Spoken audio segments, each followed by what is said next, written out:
Hey Tim, look at this. Needs work. Hey Tim, how about this? Still needs work. Darn it. How about this? Nice, high five.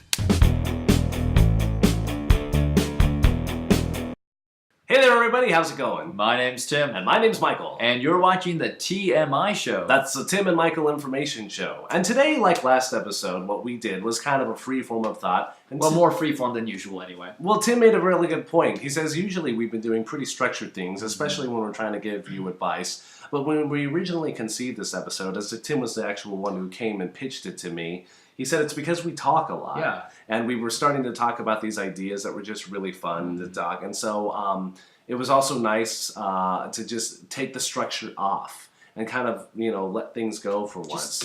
Let your hair down. Well, I don't have any hair to let down. Mine's always down. That's how I'm living life, man. Just let it out. Today, even more so than usual, the conversation is just the hamster and the ball will roll wherever it wants, and the hamster will go where it pleases, and the ball might just tumble down the stairs, and the lid will pop off, and the hamster will scurry free, and who knows what'll happen. And that's chaos. Yeah, Chaos theory. Jeff Goldblum. Fuzzy chaos. So today we're talking a little bit about opinions and how they direct you into things. And specifically, I'm going to start and springboard off of Frozen. I actually just saw Frozen. And I'm about to. Yeah, of course, by the time you guys see this episode when it airs, ooh, magic of when things are recorded and when they're released. So what happens with me a lot is it has to happen from two different parties, and they have to both be opinions who I trust. Or opinions that I respect. And if I hear one person say that they really liked something, or if I hear one person say that they really didn't like something, it can go either way for me, and it doesn't sway me. But when I hear both opposing opinions about the same thing, then I have to see it. Well, golly, what's the real story? Well, Frozen was the thing. I heard a lot of people just saying good things, good things, good things. And then I had another friend who came into class the other day and said that they didn't care for it. Mm-hmm. So as soon as I heard the opposing, factor, I'm like, oh, I've heard a bunch of good. But then as soon as I heard that other one, I'm compelled.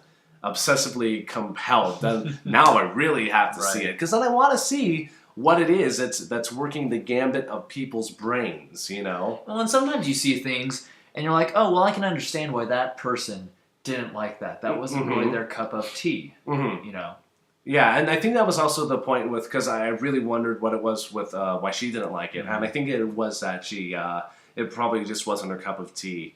Of course, as we're talking about the evolution, I think you, again, because Tim and I are big Disney fans, and I think you have been since, we were babies, right? Oh, yeah, I grew up with it. And I think you were the one who spoke to me about how they announced that when they did Princess and the Frog, when they did Tangled, that was going to be, they said something about that's going to be the last of that kind of a film that they were doing. Maybe it wasn't you. I'm trying to think of that conversation, and that doesn't even sound familiar. Okay, well then it was somebody else, and I forget, one of the other Disney friends, and for those who don't know, we've been growing up with Snow White and, all of the princess films as they were, and then we got Princess and the Frog. It was one of our last markers because it was one of the last cell animations that they did. And then after they released Tangled, there's an article I remember reading that they said we're competing now with it was before they bought Marvel, so it was a while ago. Now I really have to figure out who talked about that was way before shucks. But how they're talking about we're competing with Iron Man, we're competing with this. And so it is good to recognize where to shift and where to go, because MGM, look at all of the Singing in the Rains and look at all the big, musicals that they used to do. And I remember watching Singing in the Rain the other day, just thinking like, gosh, like it's not done this way anymore. Mm-hmm. But it couldn't be, could it? Because we have to evolve. Art has to evolve and move in a particular direction. Well, not to mention that the studio system has kind of developed into this giant beast that has to please the lowest common denominator in order to get enough money to make the next film, and it just becomes this cycle. So you can't have your Singing in the Rains anymore. There's sadly not as much of a market for that anymore. It's not widespread. It's more of a niche. There's a reason that we're not doing the Renaissance impressionistic art. I mean, yes, there are some masters alive today, I think, that are talented, and we'll start diving into that. But as a whole, we're not in that movement anymore. We're not in the Victorian. We have to move through pieces of art, you know. Right. So I mean, opinions is what I guess we started talking about, but again, that's kind of what makes me want to go see something. But I also wanted to mention that opinions are just opinions. And we've talked about it a little bit off and on in the middle of our show when we're giving each other critiques. They're nothing more than just opinions, and that's okay. But I feel like in the modern age, a lot of us feel like the opinion is taken a lot more. It means a lot more than it did 10, 20 years ago, you know? Right. Because in the internet, your opinion could go out to the world. Oh, yeah. Well, and I think we take a lot of pride in our opinions, and...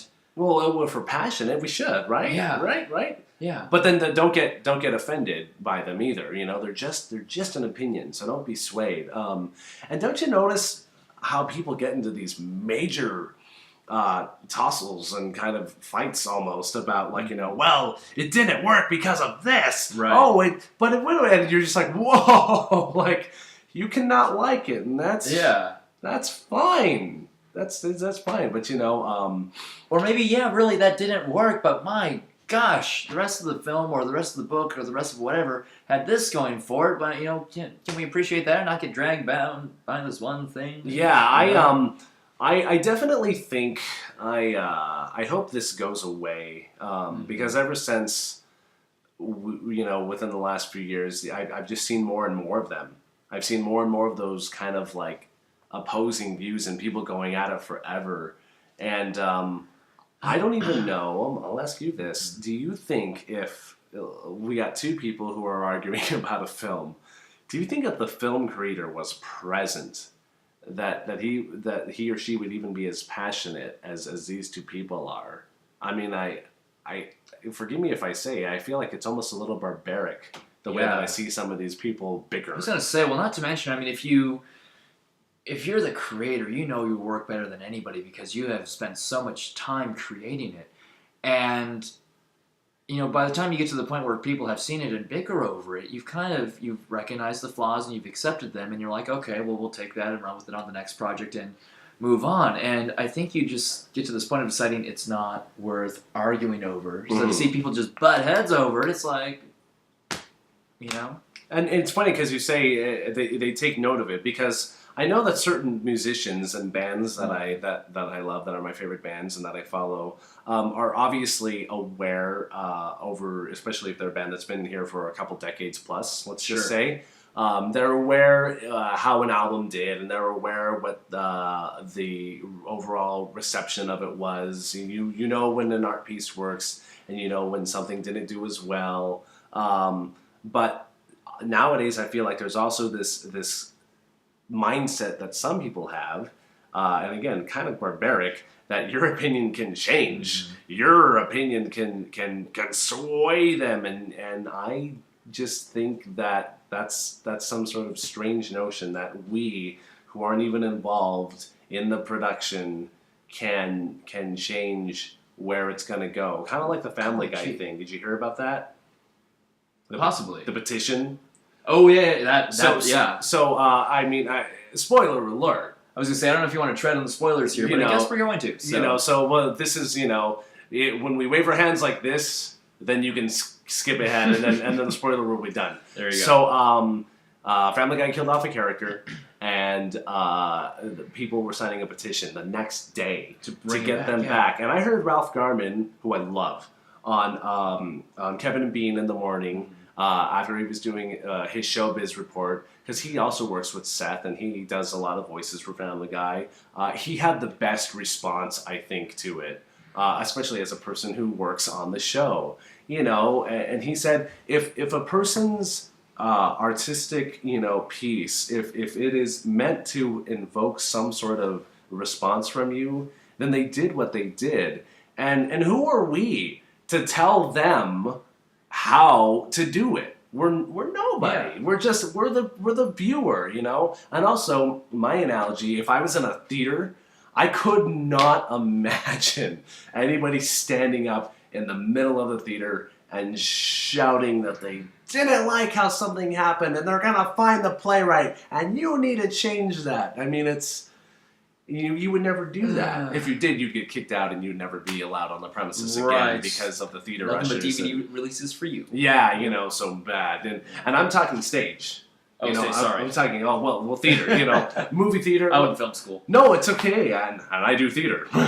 And that's why this works. It does. So, you know, but I would never, I'll say it again now that you can picture it, I would never imagine anybody standing up in the middle of a stage theater, of a theater house, and because they hated something so much and disagreed with it, and would shout at the playwright, who was probably off somewhere far away, if they're even alive anymore, to change their piece of work. It doesn't happen. It's not going to happen. And it's not going to. It's not going to change. It is what it is. Exactly. So, I mean, you know, I don't know what this new thing is about people that think that they can just kind of, it's the internet.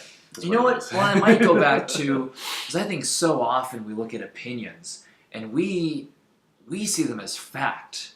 So when somebody has something bad to say about Doctor Who, and I bring this up because that's all we talked about for the last episode. But I mean, I think this goes back to, again, what we talked about the last episode with being fans.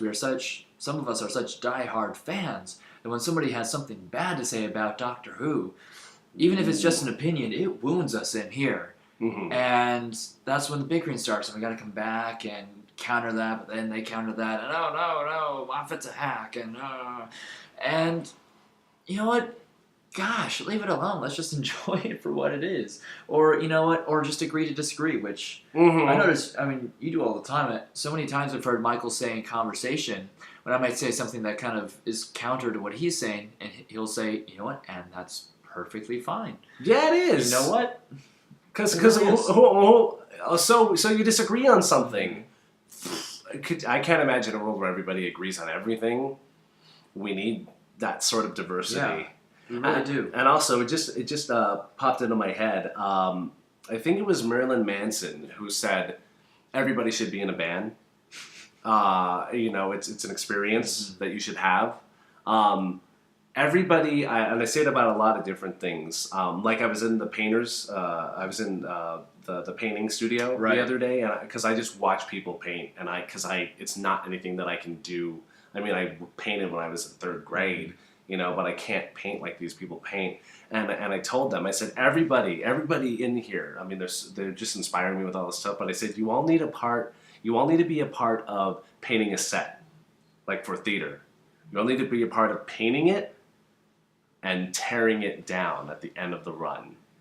It is a liberating feeling. It really, really is. And on the same token of Marilyn Manson's quote, when we're talking about film, everybody needs to make a film.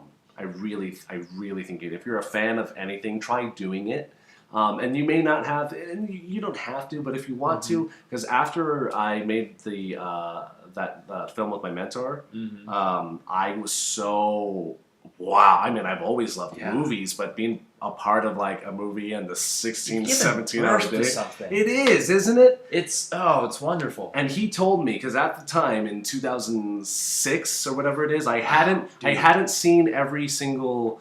I've only seen snippets of the Indiana Jones films, and he told me, "Dude, you've got to see these. That's what we're doing. That's what it's all about." And it was right around the time that a little bit after that the fourth one came out. Because I did my homework for the film we were doing, and I saw them all. I was like, yeah, and what we were doing was a very old kind of episodic, you know, hero movie. Tribute to the golden age of cinema and Hollywood. Yeah, and the old 40 serials is what they were like. And so when the fourth one came out, I didn't really grow up with it. But when I saw it in the theaters, I felt like I was a kid. Like it's one of those rare instances where I felt like myself shrinking. I'm like, I'm a kid again. And then I had a long story endless. I had a bunch of people who went with me, and a lot of them didn't like it, particularly another friend of mine, and she really was just tearing it apart. And I felt a little, and again, it was just her opinion, but it was years ago, and I felt kind of like I just had this really good experience, and you're kind of trashing it in front of me. And so I told her, like, well, then why don't you make a better movie? And she said, I will. I said, I will. And I said, sure. And she said, have you seen me try? And I said, I've heard you talk. And then there was a weird pause. And she said, fair enough. Yep. Fair enough. And you know, so, but I mean, we should try. I mean, because we're not experts in everything.